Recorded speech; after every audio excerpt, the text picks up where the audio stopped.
તો પૈસાવાળાને પોલીસ ભાડે આપી અને ભાડે લાવેલી પોલીસથી ડરાવી ધમકાવી ખેડૂતના ખેતરમાં થાંભલા નાખવાનું કામ આ હર્ષ સંઘવી ભાજપની સરકાર કરી રહી છે. એ ભાંડો આજે વિધાનસભાના માધ્યમથી ખુલ્યો છે. આ બહુ જ તે ખોટી બાબત છે. હું ગૃહમંત્રીનો ખાલી ખોટો વિરોધ નથી કરતો. મારી પાસે મુદ્દા છે. તમે કંપનીને પોલીસ કેમ ભાડે આપો છો? તો ખેડૂતને ભાડે આપો ને. ખેડૂતની તો પોતાની માલિકીની જમીન છે, બાપ દાદાની પેઢીઓથી જમીન છે. એ ખેડૂતની ઉપર દાદાગીરી કરાવવા માટે ભાડે પોલીસ, તો અમને ભાડે આપો. હું તે 10-15 લાખ રૂપિયા ખર્ચીને 3-4 એસપી ભાડે રાખવા માગું છું. ભલે 2 વર્ષ સુધી ભાડે લઈને ફરવું પડે, મારી આગળ પાછળ એસપી ફર્યા કરે, મજા આવે એકદમ. ભાડે પૈસા, અરે ભાઈ વ્યાજવા લઈને પૈસા દઈ દઈશું સરકારને ભાડે. તો આટલી હદે આ દાદાગીરી થઈ રહી છે, એ વિધાનસભાના માધ્યમથી ખુલ્લી પડી રહી છે.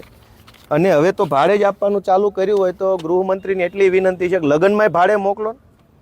ભલે તમારે મારે 2-5 લાખ રૂપિયા ખર્ચો કરવો પડે, પણ આમ બાપાના કાકાના છોકરાની જાનમાં 2-4 એસપી નાચતા હોય ને યુનિફોર્મ પહેરીને, પર આપો ભાડે. કંપનીઓને ભાડે આપવા છે, તમારા મળતિયાઓને પોલીસ ભાડે આપવી છે, તો અમારા લગ્નમાં નાચવાય ભાડે આપો. લઈ લેજો 5 લાખ રૂપિયા ભાડું, શું ફરક પડે છે? એસપી નાચે પ્રસંગ રૂડો લાગે. હાલી હું નીકળ્યા છે. સરકાર ભાજપની છે એનો અર્થ એવો થઈ ગયો કે મન ફાવે દાદાગીરી કરશો? ગુજરાતની સૌ જનતાને મારી વિનંતી છે કે ગુજરાતની સરકારે પોલીસ ભાડે આપવાનું ચાલુ કરી દીધું છે, પણ તમને મને નહીં મળે. ખાલી રૂપિયાવાળાને, ભાજપવાળાને, કંપનીવાળાને ભાડે મળશે. અને હવે તો કોઈ પણ લફંગો ભાડાની પોલીસ લાવીને તમને ધમકાઈ જશે, તમારી ઉપર ખોટી કેસ કરાઈ જશે, તો શું કરી લેશો?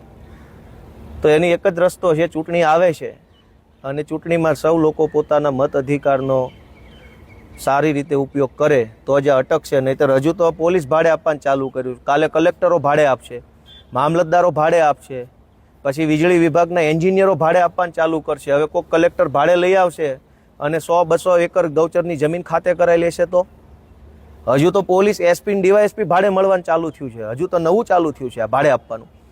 કાલે કલેક્ટરો ભાડે આપવા મળશે તો કોઈ મોટી ઉદ્યોગપતિની કંપની છે, જામનગરનો કલેક્ટર 2 મહિના પૂરતો ભાડે રાખી અને જામનગરની બધી જ ગૌચરની જમીન ખાતે કરાવી લેશે.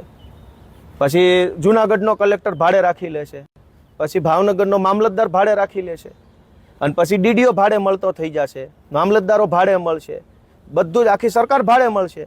પછી તો કોઈક રૂપિયાવાળો મંત્રી ભાડે રાખી લેશે કે ગૃહમંત્રી જ ભાડે રાખ્યો, ઉધડો 3 કરોડ રૂપિયા મહિનો, ગૃહમંત્રી જ આપણો આખો ભાડે રાખેલો, જ્યાં કે આવું થોડું હોય.